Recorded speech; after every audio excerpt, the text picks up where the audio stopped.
নমস্কার বন্ধুরা, আজ আমি আপনাদের পড়ে শোনাব প্রভাত কুমার মুখোপাধ্যায়ের লেখা গল্প কুমকুম কুমারীর গুপ্ত কথা।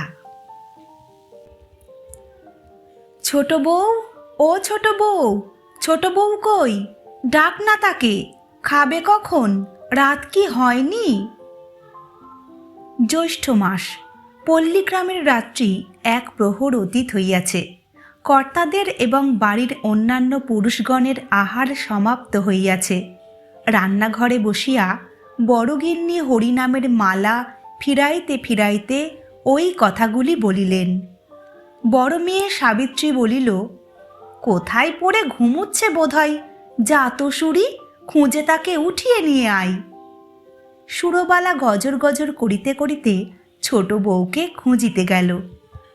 একতলা, দোতলা, তিনতলার ঘরে ঘরে, বারান্দায় বারান্দায়, নানা সম্ভব অসম্ভব স্থানে সুরবালা ছোট বউকে খুঁজিয়া বেড়াইল, কিন্তু কোথাও তাহাকে দেখিতে পাইলে না। অবশেষে ছাদের সিঁড়িতে উঠিল। ছাদ অন্ধকার। দ্বারের নিকট দাঁড়াইয়া সভয়ে অনুচ্চ কণ্ঠে হাঁকিল, ছোট বউ, ও ছোট বউ, কুমি, ও কুমি, কুমিলো? পোড়ারমুখী হতভাগী বাঁদরি, কই এখানেও তো দেখছি নে। বলিয়া নিচে নামিয়া গিয়া ছোট বউয়ের অপ্রাপ্তি সংবাদ সকলকে জানাইল। শুনিয়া গৃহিণীরা বড়ই উদ্বিগ্ন হইয়া উঠিলেন। মেজগিন্নি, কুমি বা কুমকুম কুমারী যাহার পুত্রবধূ, নিজে গিয়া বাড়িময় অন্বেষণ করিতে লাগিলেন, কিন্তু কোথাও তাহাকে পাইলেন না। বাড়ির সকলকে জিজ্ঞাসাবাদ করা হইল, কিন্তু সন্ধ্যার পর ছোট বউকে দেখিয়াছে এমন কথা কেহই বলিল না। তখন বড়গিন্নি বলিলেন, ও মা, এ কি সর্বনাশ হলো, আমার যে বুক কাঁপছে। বধূদের কন্যাদের মুখ শুকাইয়া গেল। গৃহিণীদের মনে একটা ঘোর আশঙ্কার ছায়া পড়িল। একজন উঠানের চারিদিকে ঘুরিয়া আসিয়া বলিল, সদর দরজা, দুই খিড়কি দরজা সবই তো বন্ধ।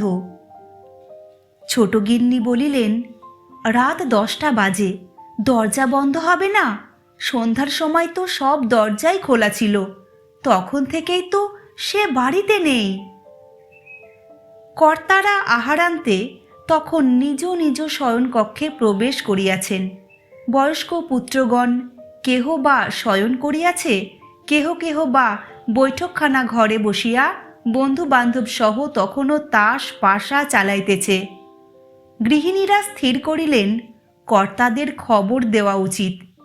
বড়গিন্নি তখন হরিনামের মালা হস্তে দ্বিতলে স্বীয় শয়নকক্ষ অভিমুখে প্রস্থান করিলেন।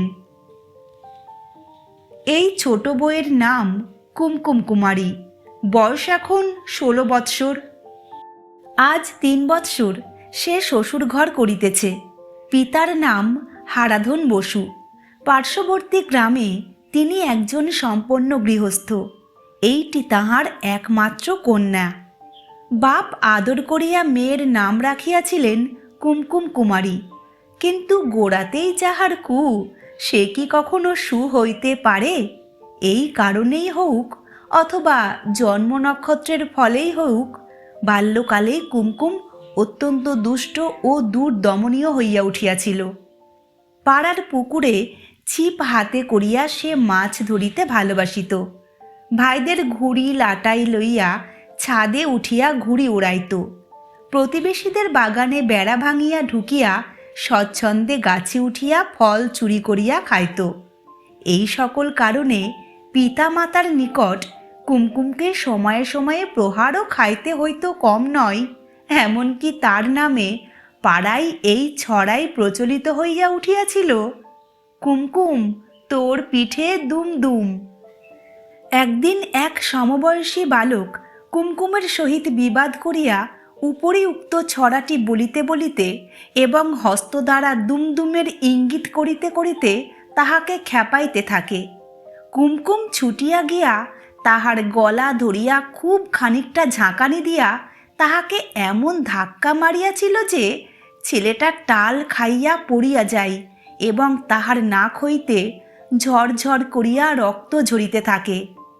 এই সকল ব্যাপার দেখিয়া শুনিয়া গ্রামের প্রবীণারা কুমকুম সম্বন্ধে যে সকল ভবিষ্যৎবাণী করিতেন তাহা সুরুচি সঙ্গত নহে এবং সেগুলি কুমকুমের পিতামাতার কর্ণে যে মধুবর্ষণ করিত না, ইহাও নিঃসংশয়ে বলা যায়।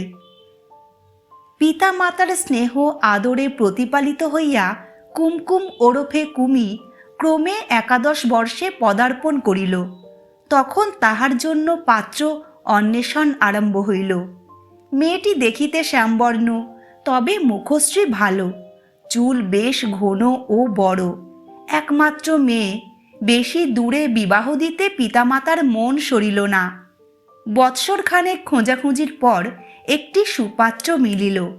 পার্শ্ববর্তী গ্রামের যদুনাথ মিত্র মহাশয়ের পুত্র নির্মল কুমার। ছেলেটি গ্রাম্য বিদ্যালয় হইতে প্রবেশিকা পরীক্ষায় উত্তীর্ণ হইয়া তখন কলিকাতায় কলেজে FA পড়িতেছে। দেখিতে শুনিতেও মন্দ নয়। শুভ দিনে শুভ লগ্নে বিবাহ হইয়া গেল। কুমি কাঁদিতে কাঁদিতে পালকিতে চড়িয়া শ্বশুর বাড়ি গেল। কুমকুমের শ্বশুর বাড়ি বৃহৎ বাড়ি। বাড়ির পশ্চাতে প্রাচীর ঘেরা বৃহৎ বাগান, তাহার মধ্যে পুষ্করিণী ও বহু জাতীয় ফলবান বৃক্ষ। শ্বশুরেরা 3 ভাই, হরিনাথ, যদুনাথ ও কুমুদনাথ। 3 ভাই একত্রে আছেন। 3 গৃহিণী, তাহাদের প্রত্যেকের পুত্র, কন্যা, বধূ, নাতি নাতনি তো আছেই, তাহা ছাড়া অন্যান্য আত্মীয় স্বজনেরও অভাব নাই। চাষবাসও বিস্তৃত পরিমাণে আছে। চাকর, কৃষাণ প্রভৃতির সংখ্যাও অল্প নহে। চাষের বলদ ও দোহাল গায়ে রাখিবার সুবিস্তীর্ণ পাকা গোহাল বাড়িটি নির্মাণে যাহা ব্যয় হইয়াছিল, তাহাতে অনায়াসে একটি ছোটখাটো গৃহস্থ পরিবারের আবাস বাটি নির্মিত হইতে পারে। শ্বশুরবাড়িতে এই জনবহুলতা দেখিয়া কুমকুমের প্রাণ যেন হাঁপাইয়া উঠিল। বউ সাজিয়া ঘোমটা দিয়া চুপ করিয়া বসিয়া থাকাও তাহার পক্ষে বড়ই বিড়ম্বনা হইয়াছিল। তাই সে 3য় দিন বিকালে কাহাকেও কিছু না বলিয়া এক সুযোগ মতো শ্বশুরালয় হইতে চম্পট দিল। পথঘাট তাহার অপরিচিত নহে। প্রায় 1.5 ক্রোশ হাঁটিয়া সন্ধ্যার প্রাক্কালে পিতৃভবনে গিয়া উপস্থিত হইল। ঘরমাক্ত কলেবরে ধূলি ধূসরিত বসনে মেয়েকে এইভাবে গৃহে আসিতে দেখিয়া তাহার পিতামাতা হাসিবেন কি কাঁদিবেন অথবা রাগই করিবেন, কিছুই স্থির করিতে পারিলেন না। বেহাই বাড়ির দুশ্চিন্তা দূরীকরণার্থ তৎক্ষণাৎ লোক ছুটাইয়া দিলেন। অপর একজন গরুর গাড়ি আনিতে গেল। স্বামী স্ত্রী উভয়ে মিলিয়া কন্যা সঙ্গে লইয়া পুনরায় তাহাকে শ্বশুর বাড়ি পৌঁছাইয়া দিলেন। কুমকুমের পিতা তাহার শ্বশুরগণের নিকট এবং মাতা অন্তঃপুরে গৃহিণীদের কাছে অনুনয় বিনয় ও তোষামোদ করিয়া তাহাদের রাগ রোষ মিটাইয়া বাড়ি ফিরিয়া আসিয়াছিলেন। সেই কুমকুম এখন 16 বছরের হইয়াছে। সেই এখন এ বাড়ির ছোট বউ পদবী লাভ করিয়াছে। বয়োবৃদ্ধির সঙ্গে তাহার দুষ্টামি অনেকটা কমিয়াছে বটে, কিন্তু এখনও সে আদর্শ হিন্দু কুলবধূ হইয়া উঠিতে পারে নাই।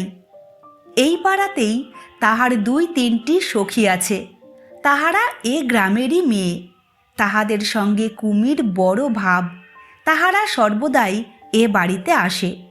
কুমকুমও মাঝে মাঝে শাশুড়ির বিনা অনুমতিতে তাহাদের বাড়ি বেড়াইতে যায়। এজন্য তাহাকে যথেষ্ট বকুনি খাইতে হয়, কিন্তু কিছুতেই তাহার এ কু অভ্যাস দূর হইল না।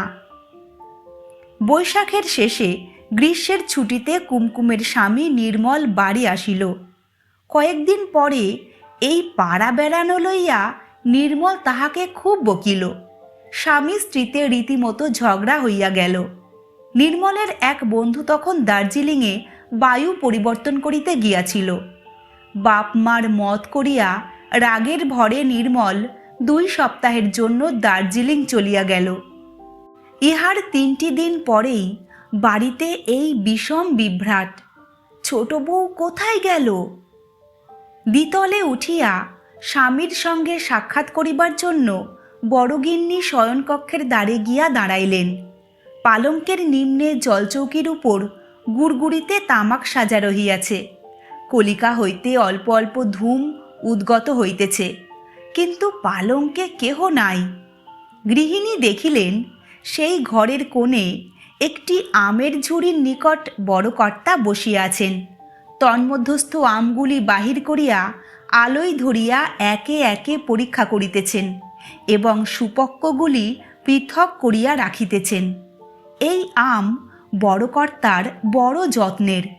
গোহাল বাড়ির সংলগ্ন যে গাছটি আছে এগুলি তাহারই ফল। বাগানের কোনো গাছের আম এগুলির তুল্য সুস্বাদু ও সুমিষ্ট নহে। এ আম গাছে কাহারও হাত দিবার পর্যন্ত হুকুম নাই। কর্তা স্বয়ং দাঁড়াইয়া থাকিয়া উপযুক্ত ফলগুলি পাড়াইয়া নিজ শয়নকক্ষে গুদামজাত করিয়া রাখেন এবং স্বহস্তে সাবধানে বিশেষ বিবেচনাপূর্বক যথাযোগ্য পাত্রে বন্টন করিয়া দেন। আম্র নির্বাচনে কর্তা এমনই তন্ময় হইয়াছিলেন যে স্ত্রীর কথা তাহার কর্ণগোচরই হইল না। গৃহিণী এবার একটু নিকটস্থ হইয়া বলিলেন, ওগো শুনছ, এদিকে যে সর্বনাশ হয়ে গেল। কর্তার তখন চমক ভাঙিল। কেন, কি হয়েছে? বলিয়া তিনি উঠিয়া দাঁড়াইলেন। গৃহিণী পুনরুক্তি করিলেন, সর্বনাশ হয়েছে, ছোট বউকে পাওয়া যাচ্ছে না। কর্তার নিকটে সরিয়া আসিলেন, বলিলেন, বলো কি, কখন থেকে? গৃহিণী বলিলেন, সন্ধ্যার আগে তো বাড়িতেই ছিল, বাড়িময় খোঁজ হয়েছে, কোথাও তো সে নাই। সকলকেই জিজ্ঞাসা করা হয়েছে, সন্ধ্যার পর আর কেউ তাকে দেখেনি। কর্তা গুম হইয়া নিজ কেশ বিরল মস্তকে ধীরে ধীরে হস্ত সঞ্চালন করিতে করিতে 2 মুহূর্ত কাল চিন্তা করিলেন। শেষে বলিলেন, গা ধুতে গিয়েছিল কি? একলা গা ধুতে গিয়ে যদি ডুবে ডুবে থাকে? কার সঙ্গে গা ধুতে গিয়েছিল খবর দিয়েছ?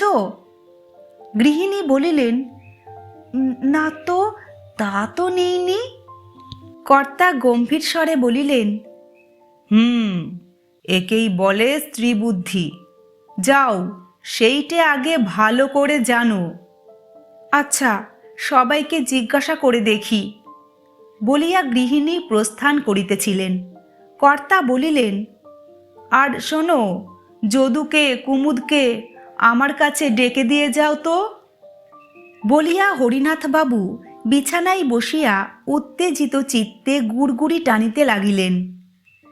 এই তলার অপর প্রান্তে মেজকর্তা ও ছোট কর্তার শয়নগৃহ। বড়গিন্নি মেজকর্তাকে খবর দিয়া ছোট দেবরের ঘরে প্রবেশ করিয়া দেখিলেন তিনি বিছানায় পড়িয়া এক মনে একখানি বহি পড়িতেছেন। বাংলা উপন্যাসের ইনি একজন অক্লান্ত পাঠক, স্থানীয় লাইব্রেরির সেক্রেটারি। চমকপ্রদ অথবা লোমহর্ষক কোনো উপন্যাসের বিজ্ঞাপন দেখিলেই ইনি তৎক্ষণাৎ লাইব্রেরির জন্য তাহা অর্ডার দিয়া থাকেন এবং ভিপি আসিলে প্রথমে স্বয়ং তাহার রসাস্বাদ গ্রহণ করিয়া চমকপ্রদ অথবা লোমহর্ষক কোনো উপন্যাসের বিজ্ঞাপন দেখিলেই তিনি তৎক্ষণাৎ লাইব্রেরির জন্য তাহা অর্ডার দিয়া থাকেন এবং ভিপি আসিলে প্রথমে স্বয়ং তাহার রসাস্বাদ গ্রহণ করিয়া তাহার পর লাইব্রেরি ভুক্ত করেন। বড়গিন্নি ইহাকে সংবাদটা দিয়া নিম্নে আসিয়া সকল বধূ সকল কন্যাকে জিজ্ঞাসা করিলেন, কিন্তু আজ কোনো দলের সঙ্গে ছোট বউ যে গা ধুইতে গিয়াছিল এমন সংবাদ পাওয়া গেল না। 3 কর্তা তখন একত্র হইয়া পরামর্শ করিতে লাগিলেন। বয়স্ক পুত্রেরাও আসিয়া যোগদান করিল। গৃহিণীরা নবীনারা বাহিরে বসিয়া শুনিতে লাগিলেন। বড় কর্তা বলিলেন, গা ধুইতে গিয়া খুব সম্ভব সে খিড়কির পুকুরে ডুবিয়া গিয়াছে। একা গিয়াছিল, তাহাতেই দুঃসংবাদ এতক্ষণ কেহ জানিতে পারে নাই, অথবা হয়তো বাগানে তাহাকে সাপে কামড়াইয়াছে, সেইখানেই সে মরিয়া পড়িয়াছে। বাগানটা একবার ভালো করিয়া দেখা আবশ্যক। পুত্রগণের মধ্যে সাহসী ও বলিষ্ঠ দুইজন তখনই বাঁশের লাঠি ও হ্যারিকেন লণ্ঠন লইয়া বাগানে ছুটিল। বাগান পুকুর ঘাটের চারিপাশ তন্ন তন্ন করিয়া খুঁজিয়া আসিল, কোথাও কোনো চিহ্ন নাই। ছোট কর্তা বলিলেন, তাহার সন্দেহ হয়তো কোনো দুর্বৃত্ত বদমায়েশ পাঁচিল টপকাইয়া বাগানে আসিয়া তাহাকে বলপূর্বক ধরিয়া লইয়া গিয়াছে, কিন্তু এটা কেহই সম্ভব বলিয়া মনে করিলেন না। মেজ কর্তা, কুমকুম যাহার পুত্রবধূ, বলিলেন, আমার বোধ হয় ভুলি কি খেদি কি মনোরমা পাড়ার কারু বাড়িতে সন্ধ্যার আগে এসে বেড়াতে গিয়েছিল, কোনো অভাবনীয় কারণে আসতে পারেনি, কিংবা হয়তো পালিয়ে বাপের বাড়ি চলে গেছে। অনেকেই বলিলেন, এতদিন পরে আবার পলাইয়া বাপের বাড়ি যাইবে, ইহা সম্ভব কি? তবে ভুলি খেদি বা মনোরমাদের বাড়ি গিয়া থাকিতে পারে, কিন্তু সেখানে আটকাইয়া পড়ারই বা কি কারণ ঘটিতে পারে? যদি হঠাৎ অসুখ বিসুখ করিয়া থাকে, তবে তাহারা কি এতক্ষণ খবর দিত না? তিন কর্তাই এবং বড়গিন্নিতে মিলিয়া অনেকক্ষণ পরামর্শ হইল, কিন্তু এই রাত্রে আমাদের ছোট বউ তোমাদের বাড়িতে আছে কি এ সন্ধান লইতে প্রতিবেশীদের গৃহে লোক পাঠানো কাহারও মত হইল না। কারণ আর একটা অব্যক্ত আশঙ্কা সকলের মনে জাগিতেছিল। এখন এ সম্বন্ধে কোনো রূপ গোলযোগ করা নিতান্ত নির্বুদ্ধিতার কার্য হইবে। তবে কুমকুমের পিত্রালয়ে গোপনে লোক পাঠাইতে আপত্তি নাই, এবং তাহা পাঠানো হইল। ডিটেকটিভ উপন্যাস ভক্ত ছোট কর্তা বারংবার বলিতে লাগিলেন, নিশ্চয়ই ছোট বউ কোনো গুন্ডা বা ডাকাতের হাতে পড়িয়াছে, পুলিশের সংবাদ দেওয়া আবশ্যক। কিন্তু তাহার মতে কেহই মত দিল না। রাত্রি 2টার সময় কুমকুমের পিত্রালয় হইতে লোক ফিরিয়া আসিয়া সংবাদ দিল, কুমকুম সেখানে যায় নাই। সে রাত্রে বাড়ির অনেকেই আপন শয্যায় গেল না, যে যেখানে পাইল পড়িয়া রহিল। বিষম দুশ্চিন্তা ও মানসিক উদ্বেগে রাত্রি শেষ হইল। শেষ রাত্রে বড়কর্তা মহাশয় ঘুমাইয়া পড়িয়াছিলেন। হঠাৎ তাহার নিদ্রাভঙ্গ হইল। ছোট ভাই কুমুদ তাহাকে ডাকিতেছেন, বর্দা, বর্দা, উঠুন, ছোট বউয়ের সন্ধান পাওয়া গিয়েছে। বড়কর্তা ধর্মর করিয়া উঠিয়া বসিয়া বলিলেন, কোথা? ছোট কর্তা মুখখানা পেচকের মতো গম্ভীর করিয়া বলিলেন, আমার কথা তখন কেউ শুনলেন না। কে তাকে হত্যা করে গোয়াল বাড়ির ছাদের উপর লাশ তুলে রেখে চলে গেছে। লাশ তুলে রেখে চলে গেছে? খুন করেছে? কি সর্বনাশ! তুমি কি করে জানলে? ছোট কর্তা বলিলেন, এইমাত্র আমি গাড়ুটি হাতে করে মুখ হাত ধোবার জন্যে পুকুর ঘাটের দিকে যাচ্ছিলাম। গোয়াল বাড়ির কাছে গিয়ে দেখি ছাদের আলসের উপরটাই একখানা শাড়ির আঁচল ভোরের হাওয়ায় ফুরফুর করে উঠছে। পার দেখেই আমি চিনতে পারলাম, ও শাড়ি তো গত মাসে আমি ওর জন্যে কিনে এনেছিলাম। বড়কর্তা কাপড় পরিতে পরিতে পালঙ্ক হইতে নিম্নে অবতরণ করিয়া বলিলেন, শুধু শাড়ি দেখেছ, তবে লাশের কথা বললে যে? ছোট কর্তা অত্যন্ত বিজ্ঞচিত ভাব ধারণ করিয়া কহিলেন, শুধু কাপড়খানা ছাদের উপর উঠবে কি করে বর্দা? কাপড় যখন রয়েছে, তখন লাশও নিশ্চয়ই ছাদের উপর আছে। এই সবই তো ক্লু কিনা? লাশটা আলসের জন্যে দেখা যাচ্ছে না। চলো চলো, ছাদে উঠে তো দেখা যাক। ছোট কর্তা বলিলেন, না দাদা, অমন কাজটি করবেন না। এখন প্রথম কর্তব্য পুলিশে খবর দেওয়া। লাশ যে অবস্থায় আছে ঠিক সেই অবস্থায় পুলিশ এসে দেখুক, এই হচ্ছে নিয়ম। তবে ঠিক সুরথাল হবে। ডিটেকটিভ এসে ক্রমে খুনের কিনারা করবে। ছাদে এখন আমাদের কারও ওঠা উচিত নয়। বড়কর্তা বলিলেন, আরে না না, কি বলো তুমি? চলো চলো, ছাদে উঠে আগে আমরা গিয়ে দেখি বলিয়া কর্তা শুধু পায়েই ছুটিলেন। বাড়ির অপর কেহ তখনও জাগে নাই, এমনকি ভৃত্যেরাও ঘুমাইতেছে। মেজ ভাইকেও জাগাইয়া তিনজনে নামিলেন। উঠান পার হইয়া গোহাল বাড়ির নিকটবর্তী হইয়া সকলে দেখিলেন ছাদের আলিশার উপর একখানা শাড়ির প্রান্তভাগ বাতাসে উড়িতেছে বটে। কিছু দূরেই একখানা মই পড়িয়াছিল। মেজকর্তা সেখানা টানিয়া আনিয়া ছাদে লাগাইয়া তাহাতে উঠিয়া পড়িলেন। তিনি উপরে উঠিলে বড়কর্তা জিজ্ঞাসা করিলেন, কি দেখছ? মেজকর্তা বলিলেন, ছোট বৌমাই তো বোধ হচ্ছে। ছোট কর্তা জিজ্ঞাসা করিলেন, রক্তের চিহ্ন আছে? মেজকর্তা উত্তর করিলেন, কই, সেরকম তো কিছু দেখছি নে। ও, বুঝেছি, তাহলে অস্ত্রাঘাত করেনি, বিষ প্রয়োগ কিংবা গলা টিপে মেরেছে বলিয়া তিনিও মই বাহিয়া ছাদে উঠিয়া পড়িলেন। পশ্চাৎ পশ্চাৎ বড় কর্তাও কষ্টে সৃষ্টে উঠিলেন। তিনজনে দাঁড়াইয়া লাশের পানে এক দৃষ্টে চাহিয়া রহিলেন। হঠাৎ বড় কর্তা বলিলেন, ওহে, নিঃশেষ পড়ছে যে বলিয়া তিনি উচ্চস্বরে ডাকিলেন, ছোট বৌমা, ও ছোট বৌমা। এই শব্দে লাশ পাশ ফিরিল, চক্ষু মেলিল এবং তিন শ্বশুরকে তথায় সমবেত দেখিয়া ধর্মর করিয়া উঠিয়া বসিয়া মাথায় ঘোমটা টানিয়া দিল। বড়কর্তা বলিলেন, নারায়ণ নারায়ণ, শ্রীগুরু রক্ষা করেছেন, ওহ বলিয়া দুই হস্তে মস্তক ধারণ করিয়া সেইখানেই বসিয়া পড়িলেন। বসিয়া ছাদের চারিদিকে ইতস্তত দৃষ্টিপাত করিতে লাগিলেন।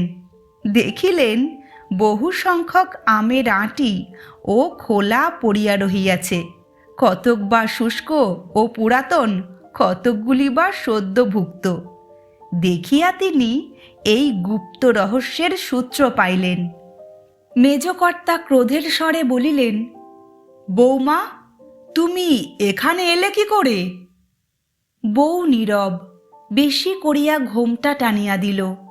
বড়কর্তা তখন উঠিয়া দাঁড়াইলেন, বলিলেন, সেসব কৈফিয়ত পরে হবে, এখন আমি সমস্তই বুঝতে পেরেছি। এখন তোমরা সব নামও দেখি, আমি নেমে যাচ্ছি। তারপর বৌমা, তুমি আস্তে আস্তে খুব সাবধানে নেমে এসো। কিছু ভয় নেই মা তোমার, কেউ তোমায় বকবে না, কিচ্ছু বলবে না।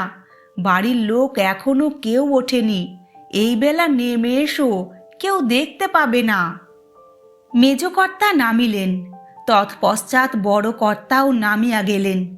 মই নামিতে বৌমা পাছে পড়িয়া যান, এই আশঙ্কায় মেজকর্তা একটু আড়ালে দাঁড়াইয়া অপেক্ষা করিতে যাইতেছিলেন। বড় কর্তা তাহার হাত ধরিয়া টানিয়া বলিলেন, এসো এসো, কিচ্ছু ভয় নেই, ওসব ওদের অভ্যাস আছে। ভাইদের লইয়া তিনি গৃহের ভিতর প্রবেশ করিলেন। বড় দাদার আচরণ ও কথাবার্তা উভয় ভ্রাতার নিকট প্রহেলিকার মতো বোধ হইতেছিল। তাহারা অবাক হইয়া প্রশ্নপূর্ণ দৃষ্টিতে জ্যেষ্ঠের পানে চাহিয়া রহিলেন। বড়কর্তা তখন বলিলেন, কাল বিকেলবেলা আমি যখন বাগানে যাচ্ছিলাম, দেখলাম মইখানা গোয়ালের পিছনে লাগানো রয়েছে। দেখে বললাম, মইখানা এখানে কে এনে রাখলো রে? কেষ্টাকে ডেকে সেখানা সরিয়ে ফেললাম। তখন কি জানি যে ছোট বৌমা সেই মই দিয়ে ছাদে উঠে বসে আছেন। এত বড় একটা রহস্য এত সহজে মীমাংসা হইয়া যায় দেখিয়া ছোট কর্তা ক্ষুণ্ণ স্বরে জিজ্ঞাসা করিলেন, মই দিয়ে ছোট বৌমা গোয়ালের ছাদেই বা উঠতে যাবেন কেন? বড় কর্তা বলিলেন, কেন, আমার পিণ্ডি চটকাতে আর কেন, আম খেতে উঠেছিল বোধ হয়। ছাদময় তো আমের খোলা আর আঁটি ছড়ানো রয়েছে দেখলাম। এতক্ষণে বেশ ফর্সা হইল। গৃহিণীরা জাগিলেন, বাড়ির সকলে জাগিল। সকলে ব্যাপার কি জানিবার জন্য ছোট বউকে ঘিরিয়া বসিল। বড় কর্তার আশ্বাস সত্ত্বেও বকুনি যে তাহাকে একেবারেই খাইতে হইল না এমন নহে। ক্রমে প্রকাশ পাইল গত দিবস বিকালে মুখুজ্জেদের মনোরমা এবং কুমকুম দুজনে আম খাইবার জন্য গোহালের পশ্চাতে মই লাগাইয়া ছাদে উঠিয়াছিল। গোটা কতক আম খাইয়া মনোরমা নামিয়া যায়। কুমকুম বলে, এই আমটা খেয়ে নামছি। নামিবার সময় সে আর মই পাই নাই, লজ্জায় কাহাকেও ডাকিতেও পারে নাই। গাছের অনেকগুলা ডাল ঘন পল্লব ও প্রচুর ফলের ভারে অবনত হইয়া গোহালের ছাদ প্রায় স্পর্শ করিয়াছে। ডালপালা সরাইয়া ছাদের সে কোনটায় কেহ গিয়া বসিলে নিম্নের লোক তাহাকে দেখিতে পায় না। যতক্ষণ আলো ছিল ততক্ষণ কুমকুম সেই আম ঝোপের ভিতর লুকাইয়া বসিয়াছিল। বেশ অন্ধকার হইলে আবার ডালপালা সরাইয়া বাহির হইয়া খোলা ছাদে আসে।